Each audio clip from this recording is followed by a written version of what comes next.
everyone, and welcome to Padawan Unlimited, a Star Wars Unlimited trading card game podcast and YouTube channel. My name is Gil, your ever-loving host, I guess. I don't know if that was a bad entry. But I'm also joined by my co-hosts, Rob and Corey. How you guys doing? Hey. Oh, hello there. There it is. Gotta get it in, Rob. Gotta get it in. Look. I can't just throw it out right out of the gate. Gotta let them think about it a little bit. I mean, remember. You gotta remember, and what's that Palpatine quote? It's like, remember the teachings. There was a Palpatine quote about remembering teachings and stuff. Is that from the movies? The quote from the movies? Yeah. Mm-hmm. Oh man, I feel like a bad Star Wars follower because I don't know what quote you're talking about. But if you know what he's talking about, yeah, leave a comment leave a comment if you're watching the YouTube. If not, just ignore it. It's about gaining power and being afraid to lose it and stuff like that. Yeah. So. It's not a story that the Jedi would tell you. Oh, well, of course. Good callback. Love it. I gotta turn in my Star Wars card now. Damn it. Yeah. So today is the first. It's the first episode after the first sector qualifier for this season. So this past weekend, season one of Star Wars Unlimited trading card game of competitive scene. Sector qualifier, which is a higher level tier competition. We're going to react to that, I think, in our meta segment. But it was very interesting. Somehow, Palpatine returned. Somehow. And it was won by a member of KTOD, which you might know, your boy Bobby Sapphire. It's your boy. Oh my gosh, Bobby Sapphire. We need a catchphrase, something like that. Hey, this is Gil. Blah, blah, blah. Anyway, okay, so. We do segments here. The first segment is collection, then meta, and then finally main topic. Our main topic today is going to be just sealed strategy because the second sector qualifier and first regional qualifier for this set is this weekend. The regional qualifier is in Bilbao, Spain, which is in northern Spain, and they actually have two events going on. They have a full constructed this is your deck tournament, and then there is a limited tournament kind of following on the other day. So you can't physically participate in both. You will actually get dropped if you do well. That's so crazy to me. It's amazing that they did that. You couldn't do both of them. Yeah. We'll talk about a little bit. Maybe we'll talk about that a little bit more in the meta segment. But some crazy stuff. And then Philadelphia, which is near us. That's our backyard, baby. A sealed limited sector qualifier event. So looking forward to that. You guys will be going, but I won't, unfortunately. Not the full time anyway, due to some personal stuff. So say hi. Are you guys open to people coming up to you saying hi? Oh, of course, anytime. We love, of course, meeting people that listen. I'll be in my shirt. I think I still got a couple promos that we gave out from Galactics. So, people looking to complete the set, I still have. Oh, there you go. I still have maybe 6 left. I think I'm out of mine. So yeah. I have a couple. I think so. If you're listening for the first time, or you have no idea what we're talking about, we have our own promo cards fashioned in the style of Star Wars Unlimited. And if you find us, we may or may not have some cards from our first ever Galactic Championship. They're limited quantities. We're not going to reprint them, so they are actually collectible in that sense. I don't even think I have a full set. No, I do. I think I have a full set of you guys. But I don't know. Maybe we'll make this a tradition. But there is a Gil card, a Rob card, and a Corey card. They're all broken and not legal for play, but they're pretty cool. But they are pretty funny. They are pretty funny. Yeah, they are pretty funny. Okay, so let's move on to collection. Corey, what do you got for us today? Yeah, so we did have some spoilers. As usual, we're full on, real deep into the spoiler. We are almost there, guys. We're almost there to the full reveal. We're pretty close. And yeah, we did get a bunch of new leaders, a bunch of new cards. One that I want to point out that I thought was crazy when I first looked at it was a leader card, Sabe. Oh, God, yeah. The leader is a yellow heroism leader, and she's Sabe, Queen's Shadow. So 5 flips on 5. Her leader power, though, on the leader side is when a friendly unit deals combat damage to a base, you may exhaust this leader. If you do, look at the top 2 cards of a defending player's deck, discard one of those cards. That's pretty crazy. And then on the flip side, she's flipping as a 3/6 with raid 1, so she's hitting for 4 as well. And then when she deals combat damage to on 5, right? Yes, that's yep. And when she deals combat damage to the base, you look at the defending player's hand and discard a card. They draw a card. So So it's like Sabi, yeah, not Sabi, I was gonna say Sabine. Bazine. Bazine. Thank you. a built-in Bazine. Yeah. So that I mean, as a leader, that seems pretty crazy that you always have that online. She seems so bonkers. I think she's. I mean, I think she's okay. You know, I'm gonna get her showcase. So you know, I'm generally positive about like leaders and stuff, but I think she's okay. I think she's misleading, in that she's good. If that she's gonna be good, I think it's misleading for her. I do like though that she, as a character, Sabe was played by Keira Knightley. Keira Knightley, right? In the episode 1, and she's a handmaiden of Padme. They're pretty much lookalikes, and I think actually Darth Vader like meets her again, like way into the future.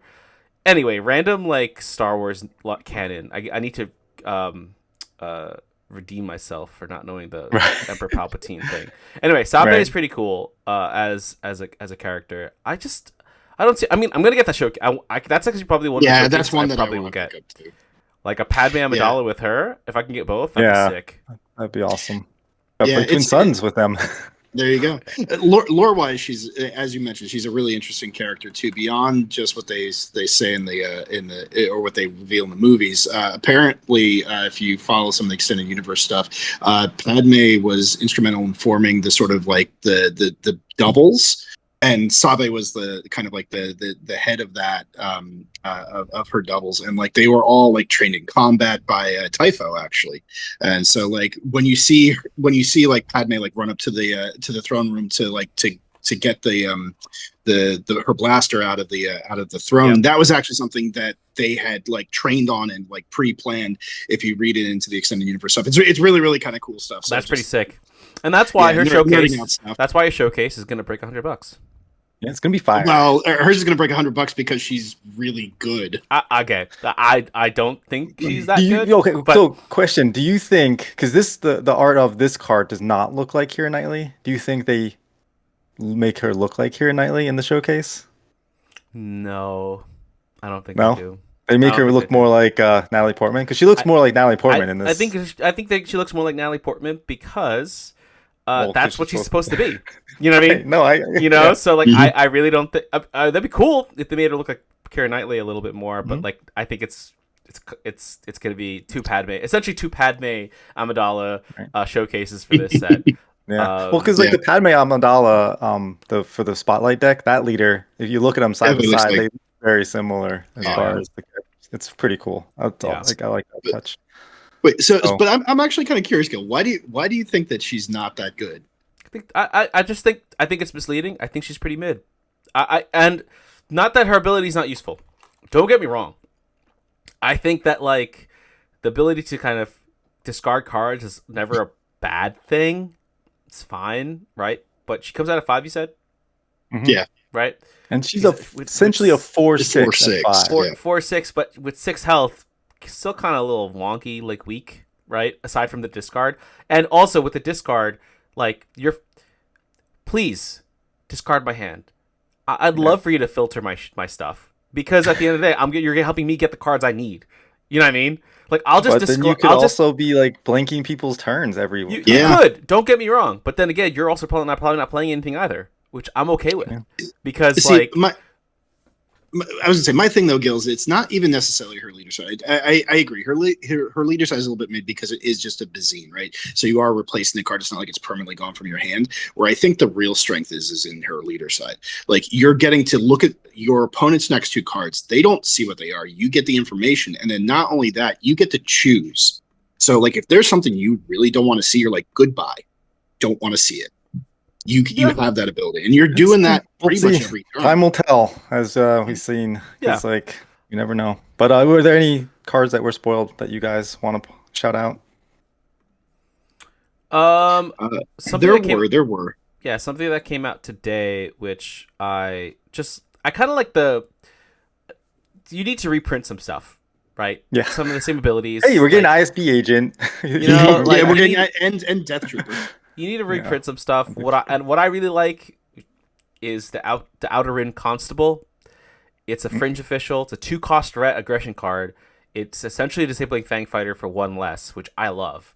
It's you may defeat an upgrade when you play it. Yeah. Great. Yeah, he's a you know what I mean? Like he's a 3/1, right? yes, 3/1 instead 3/1. of 3/2. I don't care the purpose. It's a confiscate built into a two cost unit. I'm happy with that. It's unfortunate it's only an official infringe like tag like trait, but that's okay. And it's a common card, so it's a common like when we talk about the Padawan Unlimited League. Hint, hint. With all the common cards, this is a card that's probably gonna be very useful. Because you can't have confiscate sometimes. You know, so yeah. This one's fun for me. Yeah, I think, and I do think it is pretty good. You know, I think there's 2 others that dropped today that I think are going to be. Well, there's actually 3 others I think they're going to be really good going forward. I think Galen Urso is just really good. Like he has a similar stat line to like Ahsoka. Plays on the same curve, plays on 4, has a when played that lets you affect what's in your opponent's hand potentially. Now it requires a lot more knowledge of the game because you don't get to look at their hand, you have to name a card, but if you know what your opponent's playing or things that you might be scared of, it really is going to mess with your opponent. And he's a plot on top of it too, so like you can in theory just bust him out of nowhere. Well, not out of nowhere, but out of your resource row. Yeah, if you think about it, he's the perfect leader flip. Like one of the best leader flip plot cards out there. So plot is a new keyword. If you're unaware, what plot does, it acts kind of like smuggle. When you play a leader, you can play a plot card from your row, replacing the resource, and you do it at the same time essentially. So it's you have to pay for these plot you have to pay cards for also. it, but like I said, like smuggle, you have to pay for it, but you essentially get to do something at the same time as your leader flip. And what he does, right, is you get to name a card and, you know, it loses all abilities or whatever, which is just great. Like, it's a protection. Like, you get to just name a card. So, like, you're worried about, especially with all this disclosed stuff, like see people's hands and stuff like that. Or if you're just worried about it, I'm gonna be like Rival's Fall, you know, and like you can't be defeated, or no good to be dead, or you could name a card, whatever. It's worse. It's worse. Like, it's just good, and it's the 4 cost 3/5 unit. Like, you could still play something afterwards. Like, I think it's very helpful. I think it's gonna be a $3 to $5 rare card. Yeah, I think he's gonna be in pretty much almost every blue hero deck. I would say. Rare. Is he rare? He's a rare. He's a rare card. He's rare. Okay. Yeah. And then a couple other ones. Valiant Commando dropped, and this card is just insane for red hero aggro. Like it's a 3 cost 3/3, and when you damage a base, you can kill it and deal another 3 damage to base. It's just like a 6 damage burst if you can get it to base. Yeah. Very good aggro card with reach. Yeah, very, very good aggro card. And then the other one that I think is also kind of bonkers is the Eye of Eldani. It's a 1 cost card, and at the start of the next action phase, your opponent for each enemy unit, your opponent has to pay 1, or those units are exhausted. So it's a rare card, and look, if your opponent has the resources, they're gonna do it, but that also means that they're probably not playing on curve, and they might not be able to drop, you know, something that they want to drop if they don't have like an alternate play to it. So it's really, I have a feeling this card's going to be very disruptive to your opponent's play, and it also just makes it so that like you're making them make a choice. Like it could save some damage to base. Like you're probably not going to get all their units, but it might save some damage to base, which will help you kind of extend out the game. And it's neutral blue, so it's going to be in both. In both sides of things. It's also a rare card. So a lot of these new rare cards seem to be very playable, which means that they are something you're probably going to get. You're probably going to grab. Right, whether it be for like trade bait or for your own personal collection, they're going to be useful immediately. I mean, these are our predictions. Do you think it's going to be something that's like a $3 to $5 card, or more? I think that was going to be a little bit cheaper, but because I think it's a little bit more situational. It's going to be in more hard control decks, I have a feeling. But it's still, I think it's still very valuable. It's probably going to be more like a sideboard card. Like, you know, you're going up against like wide aggression, and you drop that, and you sideboard that in, and then that can be a solution. Also because it's so cheap. Yeah, I am curious about rules to see if you can play this twice or 3 times at a turn. Because then you're forcing the opponent next turn. Because I mean, this is a card that can probably combine really well with other cards. Like this is like the first of like a chain of events that could happen, and I'm just I'm very excited. Like you said though, it's very situational, but I'm excited for this card, and it's kind of indication of I think where the mechanics are going with the cards to make it a little bit more complex. Like this game is going to get more and more complex as time goes on, which means that there's going to be cards that we have to think about in the past that probably go up in value because of the combinations you can have here. Once that unlocks, everyone's going to be like, oh, we need to get this card. It's always interesting to see how the market changes based off of either success from a deck, which we've seen recently with Legacy Run, which is crazy. So what happened? So tell us about what happened with Legacy. Yeah, what happened? Well, basically the sector we're going to talk about later on. The winning deck is a Palp Yellow deck. Got my cunning hat to celebrate, which is a deck I really enjoy and like. And one of the key cards in that deck is Legacy Run, and because of the exposure from the sector. I'm your boy. Single card, not even like the hyperspace one, went from $5 to $14, 180% increase in its value. There's been like because it looks on paper, you're looking at it by itself, it doesn't look great. It's like a 5 cost 3/3, but then the ability of the card, you're like, well, now when it's defeated, you can just do 6 damage spread across units as you wish. Like you're not necessarily locked in on one unit, you can spread it around, and so basically it's a little overwhelming barrage. And with Palpatine, when he sacks it, he's also doing an extra damage, so he's doing 7 damage. He's drawing a card, and he's drawing a card, which is just ridiculous. So with sneak attack, which will kill it without having to sack it itself, it's crazy. You can get it out on 4 resources, which it's also going to be very good in Thrawn 4. With the new Thrawn, I think it's like a staple card at that point where a lot of those decks, not necessarily new tech, but people just didn't see it yet. So this is where paying attention to the competitive scene and listening to things like Padawan Unlimited might help you out in terms of like some of the cards, because I think we talked about Legacy Run in the past. I'm sure we have. So like I know we knew about that card, like it was useful. I mean, I only have one copy of those. I got it when it was only $2. $3. Yeah, I think I got my set for the hyperspace set for $9 total, and it's gonna be around for a while. Like it's a it's not being rotated out. Yeah, it's not being rotated out, so it's really good. Before we wrap up the collection section, I will say I got something that's really cool.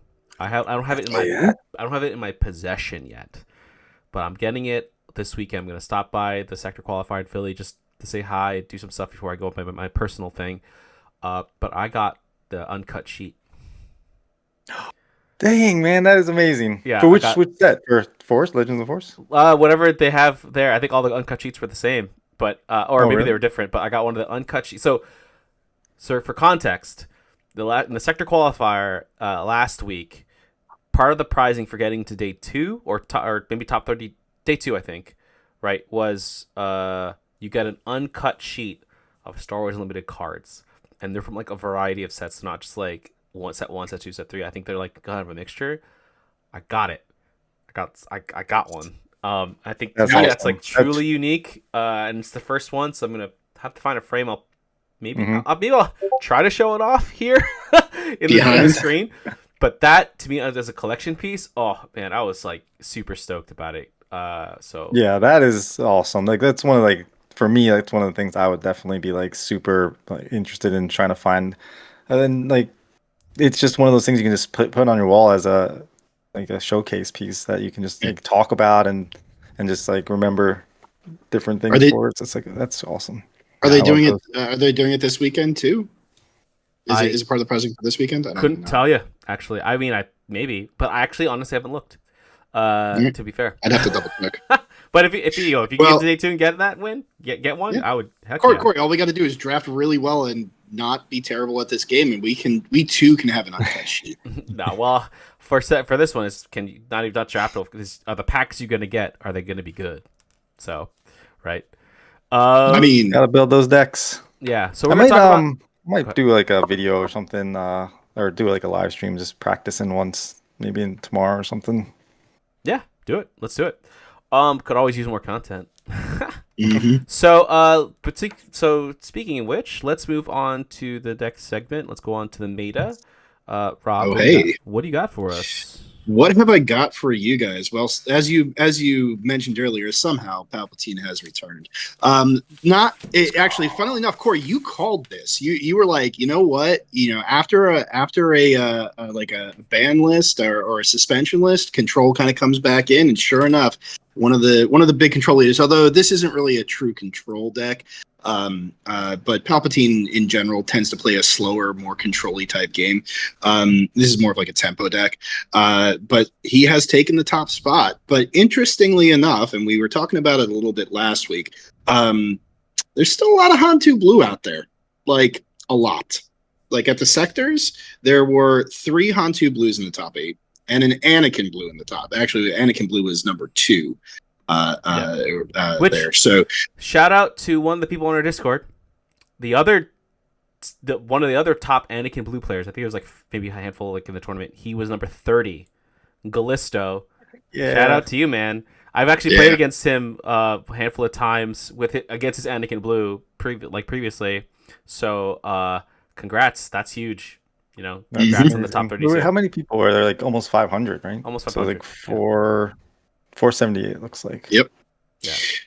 So, as you guys are probably aware, we're still going to be seeing a lot of Hantu Blue, and I'm wondering. It's funny. I'm wondering if, although, and I don't know if this is just speculation on my part, but like I'm wondering if while Force Throw was buoying up Hantu Blue, was it also just keeping him in check? Like, it's kind of counterintuitive, but like when you would have those matchups, like was that also kind of what was keeping him in check, or it was in other matchups that was keeping him in check? So you had the ability to kind of throw and like deal with some of the big stuff that he threw out early. I don't think it was keeping it in check. I think it was for Hantu Blue was more of a win by more card. Like that's my opinion, but I don't know if Corey has a different. But I mean, like in other decks, like so, like in Talzin Red, or like in Quinlan, or in some of these other decks that would be saying like part of the deck that kept him down further because they had Force Throw, and now they aren't there, so he's just starting to kind of rise up. No, I don't necessarily think so. I think he was. Yeah, I don't know about that. Right. We'll see. Just again, he might be. Yeah, I think it's just for my opinion here. With what we're seeing is people aren't sure what it's gonna be, like the meta is gonna be, so they're gonna stick with what they feel comfortable with. And a lot of people feel comfortable with Han Blue because it's very much the same deck. It just doesn't have one part of it, where it's not like you're not leaning on that card to make this deck work. It works without it, and so it's familiar, it's similar, and it's not something you have to relearn and like, I gotta switch decks now because my deck's not gonna work anymore. Fair. No, that's entirely fair. So it's kind of the Sabine factor, except now it's just for a different style of deck. But the other thing that outside of the sectors that I was seeing a lot of is there's still quite a bit of data vault coming around. But interestingly enough, I was looking at the stat spreads on this was specifically for the sectors. The numbers have started to, it looked like at least at the sector, stabilize. According to the stats, it was something around like a little bit over 25% for the four major aspects. 3 of the 4 were a little bit over 25%, and then cunning was lower, around like I want to say it was like 14 or 15%. But it took it all. But it did take it all at the end of the day. So we're starting to see, while there was like a little bit of discussion about like how aggression was starting to kind of dominate, have a dominant share within the meta, that may have started to normalize a little bit now, and we're seeing it kind of start to even out a little bit. But the interesting thing about this Palpatine deck, and this is one that like I might start to take a look at as well. I know, Corey, you've been repping it for a while. Obviously, there's the tech with Legacy Run. I think it's really great. But there's some other really interesting pieces in here. Lothcat for one. So Lothcat is a 2-cost common 2/1. When you play it and when it's defeated, it exhausts a unit. So you get some really great tempo really early, and like you don't feel bad sacking that thing.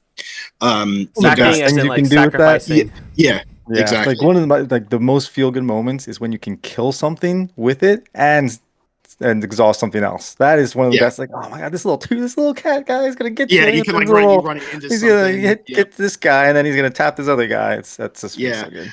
So some great tempo plays there. I was interested to see that Bobby was running Contracted Hunter, and I think the play with That's this a is staple in the Palp Yellow deck. yeah, because the idea is that you just throw it out into something and then it's going to die anyway. So it's a perfect sack target for his ability.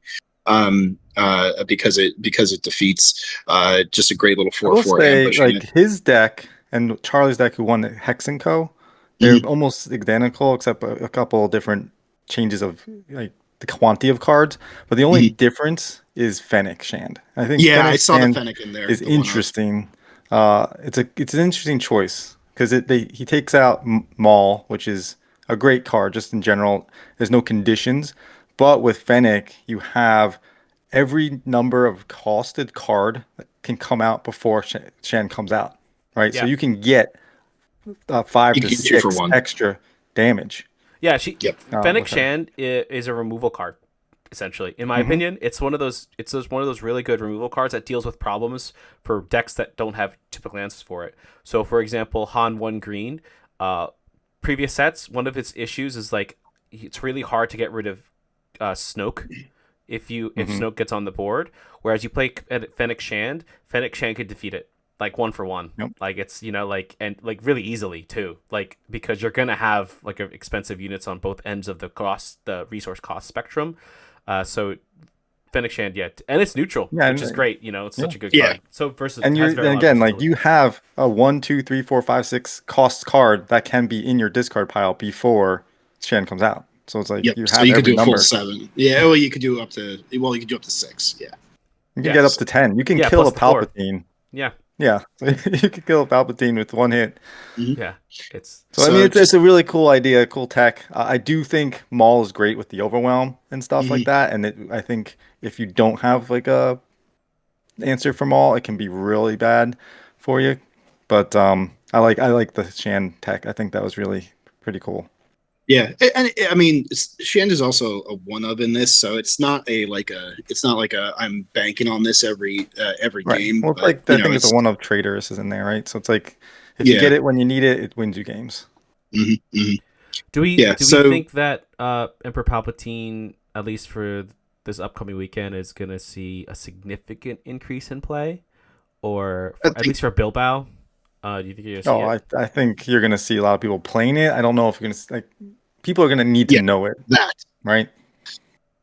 Yeah. The one thing about Palp is that he's a very finessey leader.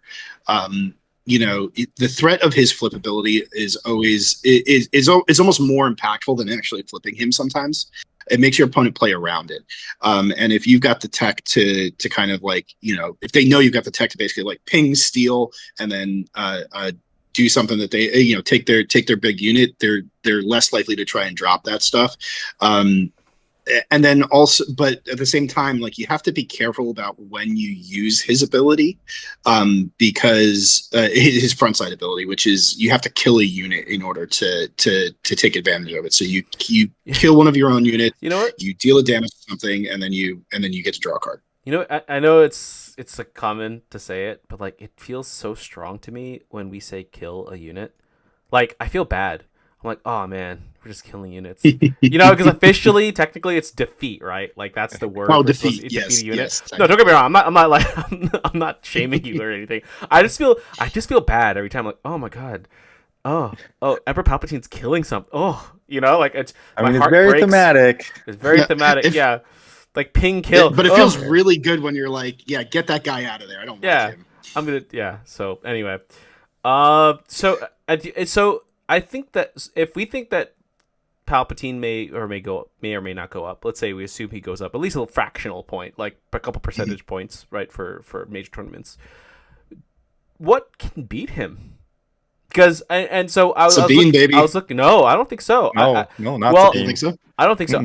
Here's what I'll say. I looked at the records for some of the Palp players, Palp yellow players specifically. They've dropped games against Uh, Beta Space Yellow, aggro. Space I was Aggro. gonna say, Space aggro is the toughest matchup for Palpatine Yellow. Yeah, That's the one I which hate to see the which is very most. interesting because like I think he lost. I think actually Boba. Bobby Sapphire lost a game to like at least one game to like a Vader Vader Yellow. Yellow. And he should have lost again, but the guy just just drew terribly. He just like did not get anything he needed. Yeah, and I think they can still lose to Han 2 Blues. I think. On two blues, I think you're much closer 50-50 in that. Yeah, I don't fear Han two blue at all. I think, especially if they don't know how to play against Palpatine and they're not playing, because like you're waiting for them to play their big stuff so you can just take it, right? yeah. So The one that I'd say Boba Data Vault is tough. That's a Yeah. tough matchup. is it really? Why? Because Boba does not care about much of what you're doing, and he's just gonna keep throwing stuff out there, and everything he's doing is damaging you, and you just need to you have to try to make sure you're spreading out all that indirect damage as much as possible. But when Boba flips, if he flips and he has planetary bombardment and stuff, and you don't have enough on board, you just die because you're playing a 30-point base, he's playing a 33-point base. You're Mm. not doing the damage fast enough normally, And you both and so like you he both can have ramp. get yeah, Yeah. Yep. exactly. And so like you need to kill Boba right away because if he hits you once on a space unit, you're basically game's over because then he just planetary bombards you and plays Devastator or he plays Ruthless Raider and it's rough going. So it's Interesting. just a race. Is it like auto loss with like a It's Boba not an Data auto Vault, or loss. like It's is it definitely like not an auto loss. It's 60% of the chance like you you're gonna need to win? play very well to beat Boba. Like for me, like I have to play perfectly to beat Boba Late Vault, and I can't waste time. Because again, he's coming up. If you don't ramp ahead of him, you're in a much worse position. You're saying he and they. So to be clear, Sorry, yep. so you're saying if you Boba. are the Palpatine player, you need to ramp as fast as possible to be Yes, you need to be ahead of Boba. The ahead Palpatine in players terms need to of be ahead of Boba. resources. Yes, Okay. yeah, All right, but the Boba because player, all they have to do is just like keep sticking units. Don't even worry about like defeating him because if he does, you're still getting hurt anyway with indirect damage, right? Because of the Mhm. abilities, right? exactly.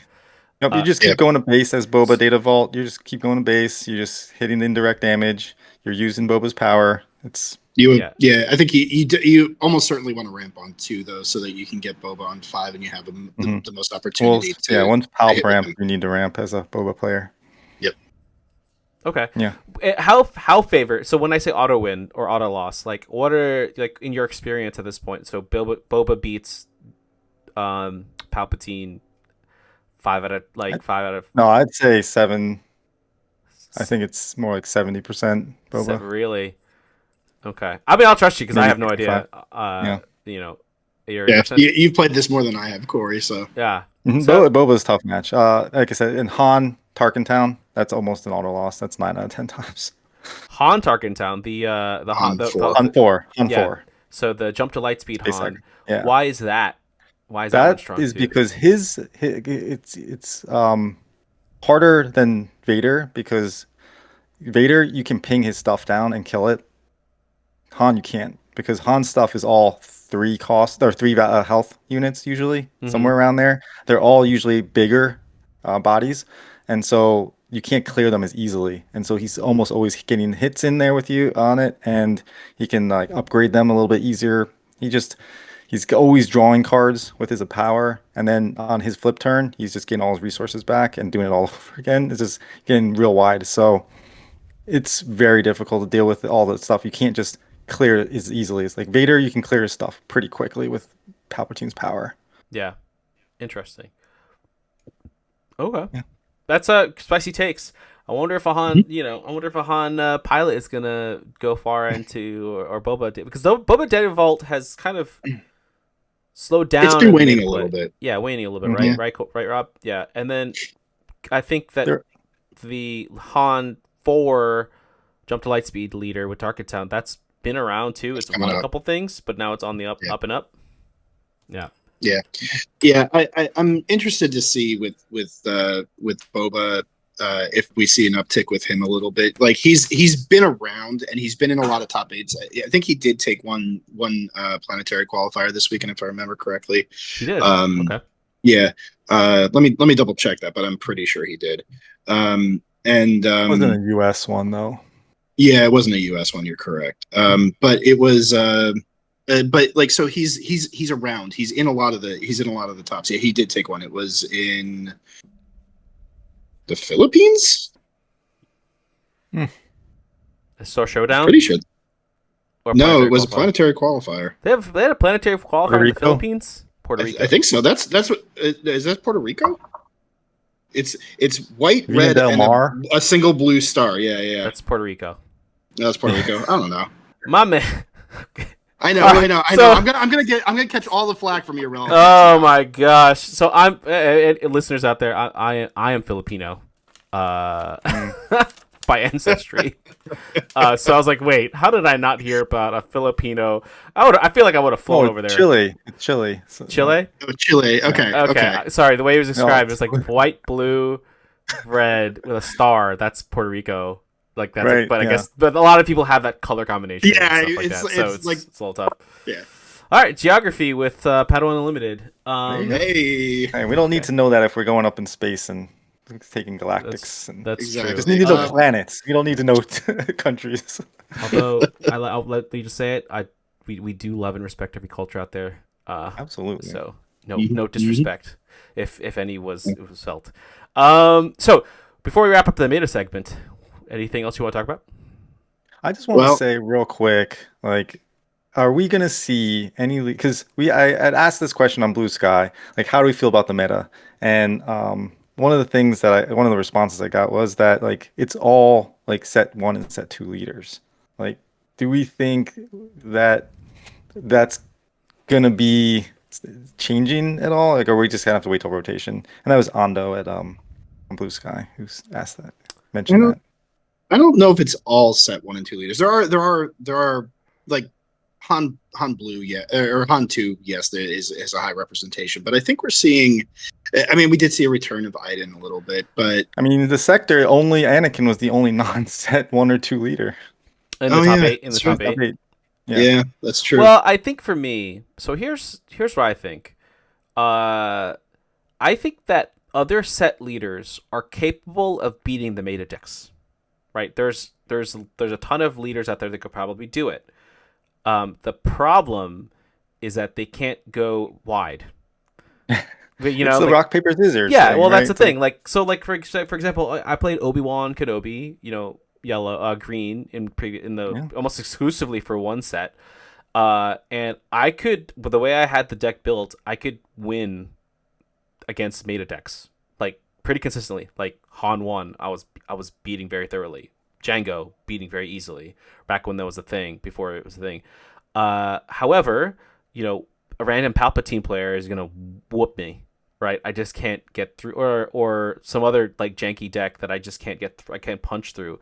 So like it's like the chicken or the like you said, it's like this big kind of circular Right, problem. you can beat all the rocks, but you can't beat the scissors. Yeah, and then but I think like those set 1 and 2 leaders, like you said, like very powerful, very safe. So people have a lot of reps into them, and that's like and familiarity too. and familiarity. Yeah, of course you're gonna just keep doing that, right? But like, I mean, like Raid Data Vault. Well, that's a set 2 leader too.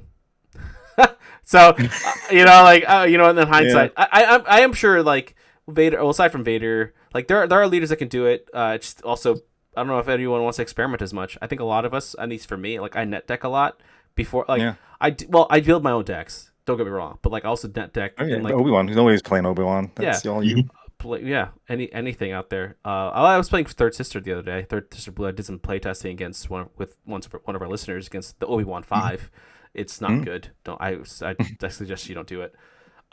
Anyway, I think we will see it, or we would if people were willing to invest more time into the sets 3, 4, 5 leaders. I just don't think people do. I think that people are competitive and they just want to like stick with what's in the stream, and they don't, So Yeah. Yeah, I mean, we've seen there are 3, maybe 4 leaders from set 4 that are prevalent, which is Boba, Vader, and Han 4.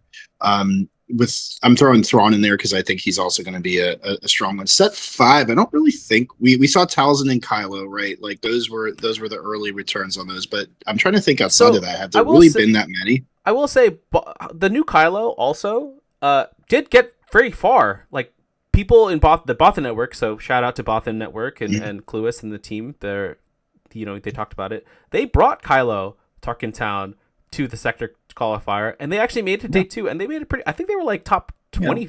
Definitely top 32. I think 2 of them. There's two in the top 25. Yeah, I don't know. Two Kylos. It's just, they're right there, right? It's just I think sometimes a lot of this is just luck. Like some of it is both of them were Bothan network. Yeah, well. So again, there's still a set leader there. It didn't get there for whatever reason. Maybe they lost the breakers didn't work out. They lost the or went into a bad matchup. Like Bobby Sapphire, great player. Don't get me wrong, one of the best players in the world, without a doubt. But if you look at his record, he also dodged a lot of his problems, which happens and you need that in a 500 player. Yeah, you need that. So sometimes you just get lucky. Yeah, so those. I mean, in terms of your matchups. Yeah, in terms of matchups. Bobby Sapphire, one of the best players in the game. No. I'm not saying play wise. I'm saying in terms of your matchups. Yeah, exactly. For me, the Force will always be like Gil. You're never gonna get top 8 in a major tournament because I'm gonna keep laying down your hard counters dude. One of the last PQs I played, I brought my Sabine deck, right? Sabine data vault. I was like, let's do it. I 4-0 and then 3 in a row Kira data vaults. I was like, all I needed was 1 win. All I needed was 1 win, maybe 2. I needed 2 wins, 3 data vaults. One of them was a teammate. I was like, I'm not gonna play you. Just take the win. So, anyway, sorry. I hope that answers your question.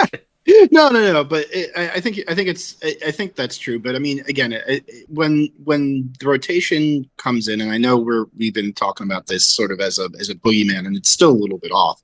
But set one leaders go out, and right now there's only 4. Again, there's 4 leaders from set 4. There's 2-ish leaders from set 5 that are popular.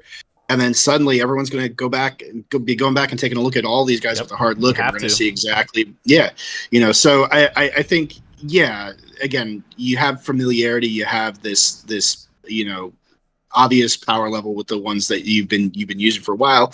People are kind of reluctant to shy away from that, Which final comment before we move on to the last section? I just shout out to I think it was Beza. Or Makala in our podcast topic submission. They talked about, is it too early? When is it too early to prepare? That was Makala. I forget. It's hard to pronounce the name.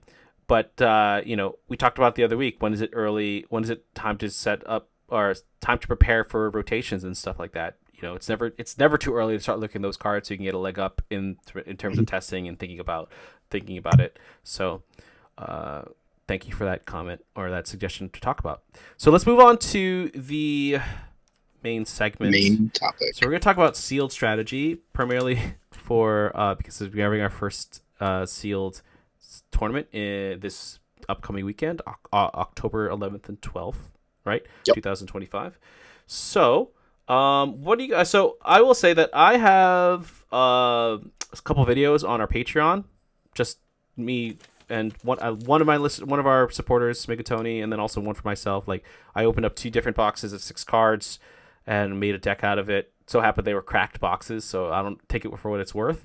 Really good. I feel like I could have won a lot of games with them.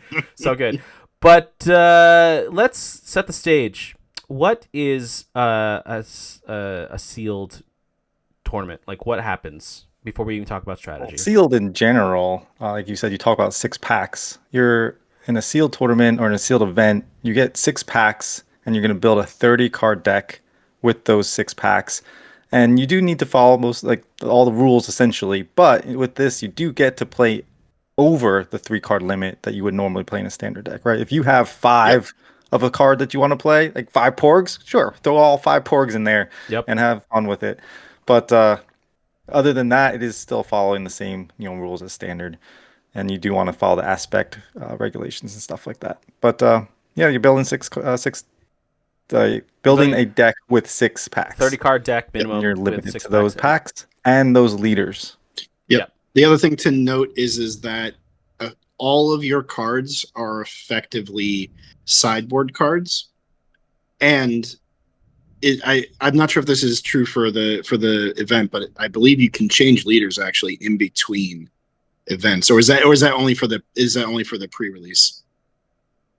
We would I, have to I double think check that's that. But pre-release. I don't think you could change your leader, not in like a Okay, major so tournament it's like that, always your leader's always the same, but it's just I mean, if it follows like normal sealed like rules in that sense, you like between matches you could change your deck oh, because matches, yeah, not, yeah. every yeah, card is recorded. sideboard. Yeah. Well, it's recorded by another player. So Mhm. there's another person that's going to write down every card that you Open. essentially open, and that includes your leaders. So you could potentially swap out a leader, and it's like, hey, I'm starting with Ahsoka, but you know what? I want to go with Kanan instead, and you can just swap them out in Yeah. the next match. So yeah, good stuff. A lot of flexibility with a sealed event. It's a lot of it is also dependent on the card you draw. It can be very swingy. Yeah. Don't give up. Don't give up hope the first time if you don't the first round if you don't get the cards you want. But it is kind of hard to dig out of a hole if you're like have like let's say you get 3 Ahsokas and then like or 3. Let's say you get like 3 Kit Fistos and then like 3 Kanan, No or something Jedi. like that, and no Jedi or something like that. That's just like a rough like That go. that's tough. Like I think So that is the one thing that is really luck based is like what leaders will you be opening, and yeah. can you make a good deck with those Now leaders? we've talked about some strong what we think are some strong leaders in the past for sealed strategy, and also, but let's talk about maybe some mechanics, Specific but also cards. cards, right? So let's talk about some cards. We'll do a round table here. Let's start off with the easy ones. Like if you don't know about these cards, you should know about them because they're gonna help you win the game. A lot of them in my opinion, happen to be blue. Yeah, But like so many blues. let's go around the horn. Rob, why don't you start us off? So the obvious ones. So Yes. the obvious ones. Yeah. One of the big obvious ones is you pull an Anakin, you're playing blue, baby. Anakin's great. I mean, he's such a strong card. He drops right on curve, right where you want him to drop. He has an impactful ability. That's like pulling an Anakin is a big positive in any of your packs. So not all the legendary is useful, but that one is definitely like something. Yeah, that one is it, definitely. Try to make a blue deck. It's not going to necessarily win you. It by itself is not necessarily going to win you the game. However, if you can go into the blue package with an Anakin, do it like immediately. Yeah, gotcha. Yeah, it's a no-brainer. Yep. Okay, how about you, Corey? What is some obvious? Well, if you want to stick in blue, obvious blue cards, Turret is an obvious Turret. blue card that's just so sticky and annoying to get rid of, and you have to run into it every time. It's just so annoying. So sticking with that blue theme here, those are some obvious blue ones. Yeah. I think if we're gonna stick with the blue, then you're gonna want Shatterpoint as a removal. Mm-hmm. One of the few things. I mean, you have very few removal in this set, so Shatterpoint is a great one because it's flexible as well. And crushing blow to deal with like small units that get buffed up. Yep. Kill that 0 cost porg that's 7/7. Or sorry, the 1 cost, the curious flock. Kills that curious flock. Yeah, which let's do one more round. Let's try other colors. If you could think of one, but I think another great card. Again, it's a removal card. I think for me, just removal is invaluable. One of the things you're always going to want to grab if you can, right? The removal I'm thinking about is Protect the Pod. Yep. Mm-hmm. As a green card, Protect the Pod does is it does damage to a unit based on like the health of your current unit. Or one of the health of like a current. So let me read it. A friendly non-vehicle unit, so it has to be like an animal or a person or creature, deals damage equal to its remaining HP to an enemy unit. So let's say you flip Talzin and you play Protect the Pod, you do 7 damage to something for 4 damage for 4 cost. Like that's very powerful. It's a very powerful play that can really swing the board. But you need a unit on your base, or on the field. Yeah, and that's huge when you have someone like Talzin who has a big HP pool. The other one to that is Craving Power. Craving Power is like, so if you get the 2 of those, and you get a Talzin, you're feeling pretty good. You're feeling pretty good. Yeah. For a unit card that's outside of blue that I think is like pretty much a staple, like you want to try to build around like a big bomb card is Grogu, the legendary. If you pull a Grogu, it's a 1/6. It comes out of three, but it's hard to get rid of. Again, the removal thing is tough and it's outside of crushing blows reach. And it basically heals your units and does that damage equal like up to two to another unit. It can clear things. It can just get push that extra over the edge, and it's just constantly there, nagging at you over and over again, because it's that six booty is tough. Yeah. Yeah. And because he keeps healing things, it makes not only him Makes but things like other stickier. things Yeah. stay on the board longer. Yep. Yep. And then I think so those are like some of, I think, some of the obvious ones, right? That we talked hmm about. I don't want to go too far into the obvious ones, people, unless you want to. But if let's go into something that maybe let's a little more obscure. Let's do one or Mhm. two rounds of kind of obscure cards that not people kind of forget about, or maybe not even realize that are there. I'll I'll go first since I kind of put Rob on the spot the last round. But I think the one card that I really like is Tech. Yep. Yes. Tech is a 5 cost green unit. It's a creature. What it does is it has ambush if an opponent controls a force unit. So Tech force set. It's gonna do. It's gonna of them eat. are. We're gonna have something, right? There's very few things in this set that can deal with a Tech that's on the board. Right? It's because it's a 5 cost for 5/5, and it has ambush on it. It's gonna pretty much defeat most of the units that are below 5 or below, like immediately if it's a force unit. And you don't even have to attack the force unit. That's the thing. As long as they control a force unit, this unit gains ambush. Yeah, So ambush. you can ideally you're defeating the force unit to stop them from generating more force, but you can attack something else, like a Jedi not Jedi Counselor is a unit, is a force unit, but anything else on the ground. Or Just so Sing, you know, yeah, take a or saying kills her and super power. survives with Yeah, four left. yeah, super powerful card that, and it's a common and it's a green card, hmm and it doesn't have heroism or villainy, so you're not locked into a specific thing. So Yeah. even in draft, because if you get it far enough in a sealed tournament, so for this one you have to start doing draft. This is a card that I typically try to get if I can, if I'm trying to build green. Nice. Yep. That's a good one. It is. Yeah, I'll Yeah. shout out one. Here's a little bit less used. You don't see it that often, really. Is the Nihil Marauder? No, yeah, Nihil Marauder. It's Mm. a 3 cost cunning villain, a 1/5, but it has a raid 3 when it attacks. So that 5 body is huge for that. It's so It's hard. hard to get rid of. When it comes out at 3, there isn't anything like we talked about with Trent. Nothing at that taking it out, right? Unless you have uh, a shatter point the next turn, right? So it's like nothing at that point is taking this thing out, and so it doesn't seem that bad to go. It's a 1/3, but every time it's hitting you for 4, and it's like it can add up real fast.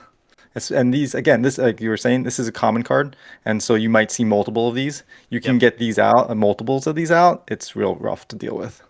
Yeah. So I'm gonna name 2 cards, but they both it's kind of the same idea with each of these cards, and that is Knight of Ren and Ravenous Rathtar. These are basically stat blocks. They have no abilities, but for the price that they come out, so Knight of Ren is a 3 cost 4/4, and the Ravenous Rathtar is a 6 cost 8/5. These things are so huge, and with limited amounts of removal in the way that you do it, or very kind of conditional removal. Both of these types of cards. So again, it's just like really high stat block for slightly under cost. Can be very, very powerful. Yeah, cool. I think it's great. Okay, so let's do one more round real quickly before we hit the hour. So, I think a card that I like a lot, that I don't always play because I don't really play the yellow combination, but if you can get it, can potentially be sneaky. Is two cards: the Mysterious Hermit and the Tuscan Tracker. Mysterious Hermit is a great card, especially like if you want to do something weird, like a Talzin Yellow or something like that, or anything like that. Essentially, what I'm saying is that what it does is it's a 1/4. It gives ambush, so you're getting force the first turn, especially if you go second, right? Which happens, and you don't have initiative, and you know they're going to defeat your unit, or you think they're going to defeat your first turn. Play the Mysterious Hermit, get the force, and now you're rocking and rolling, and it's okay that you're going second. Right. And you can potentially defeat something if they play a turn one play that only has one health, which is there, like the Mind Knocks or whatever, or something like that. So and it's hidden though. And it's the 4/1. Sorry, the 4/1. Yeah. Anyway, but you could still do something with it, right? I think it's very helpful. Tuscan Tracker. This one is a 2/4. It's a 3 cost, so it fills out the curve. It has raid 2, which makes it a 4/4 if attacked. But this is what's useful about it. When played, each enemy unit loses hidden for this phase. So hidden is one of the biggest. It's a key word for this set where you can't attack it right away. But like for example, if you want to make sure you can get rid of that Shinhati right away, or an Anakin unit that's just hitting the board, this is what. Or Third Sister as a leader on her flip, and you don't have a removal card of any kind. This is gonna be really helpful for you. Definitely. So one of the ones that I had kind of forgotten about, and like when this card got revealed, a lot of people were really hyped about it. But it never really kind of materialized into Premiere. And that is Luke Skywalker. This card, if you can get him set up, just runs away with games. What he does is when you play another unique unit, you can use the Force, and you give an experience token and a shield to Luke, and he just snowballs. And it is so hard to deal with unless you have Harpoon. Yeah, that's a great card. Yeah, it's very sneaky, and again, one of those where it's like, don't have to worry about that right now, and then oh shoot, it just grew and grew and grew. Yeah, like in 2 turns, suddenly it's terrifying because he's a 3/5, and then in 2 turns, if you get it off, he's a 5/7. Yep. And then God forbid you get what's the neutral that gives 2 experience tokens? Last words. Something dies, and more. Yeah, something dies. You give last words to Luke. Now he's a 5/7, and then he gets to continually buff himself and give himself shields. He'll run away with the game. Yeah, my last one here is going back to blue for you guys, but and I thought this would be played so much more. But when you're in a sealed or draft and you're exclusively in this set, Nameless Terror is just so powerful. That's so good. It's like you were saying before, like everything's force, right? So with Tyrantotech, it's like, you're a force. I'm going to use this and just destroy whatever card you want to play, or just card that I had trouble getting rid of. It's gone now because I'm going to ambush in. Here, you have a force unit. When you play Nameless Terror, it exhausts that unit, right? So you just immediately play this on turn 2, because let's say they play whatever force unit they played and they're going to get ready to hit you and get their force. You play this first. Now that's exhausted. They don't have that ability. Then the next time you attack with it, it's on attack abilities. Anything that has force loses force. So now anything for that phase, no longer force unit. And all of your force synergies, gone, dead. Goodbye. Goodbye. Yeah, that's a great card. It just basically nullifies everything that this set is trying to do. So it is a blue villain. So 3/3 at 3. But 3/3 at 3 is not bad, and gets rid of like one of the key mechanics of this set. Is just especially really you can powerful. play it turn 2 and exhaust their force unit that they're planning on getting the force with. Yeah, that's why you're saying it's so important to have that force thing that can just give you the force regardless.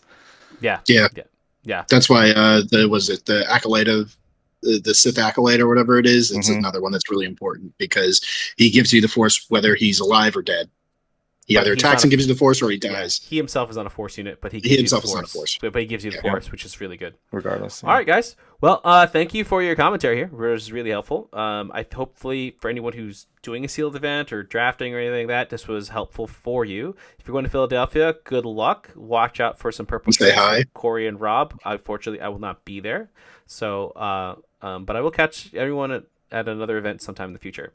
Gentlemen, thank you so much. Listeners, remember to like, subscribe, tell your friends, and until next time, may the force be with you.